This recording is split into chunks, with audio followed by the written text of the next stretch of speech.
Hello everyone, welcome back to my channel. সকালের ব্রেকফাস্টে ছিল ভিন্ডি, মিষ্টি, আলু সিদ্ধ, সাথে ঘি। তারপরে খেয়েছিলাম মায়ের পুজো দেওয়া কিছু ফল।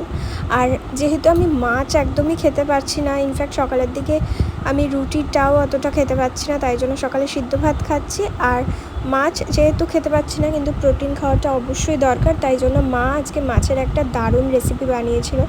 এটা আমি খুব ভালো খেয়েছি, তোমরা অবশ্য একবার ট্রাই করে দেখো। রুই মাছগুলোকে আগে সিদ্ধ করে নিয়েছিল মা নুন আর লেবু দিয়ে, তারপর কাঁটাগুলো বেছে নিয়েছিল, তারপর আদা, লঙ্কা, রসুন এগুলোর পেস্ট করে সেগুলো ওই মাছের মধ্যে ভালো করে মিশিয়ে মেখে নিল।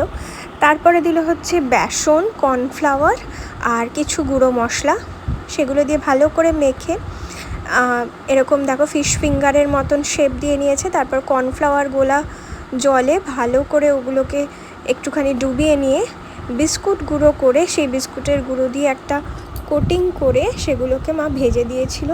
অসাধারণ লেগেছিল খেতে, মানে যারা মাছ খেতে পছন্দ করো না তাদের কাছেও এই রেসিপিটা কিন্তু দুর্দান্ত লাগবে।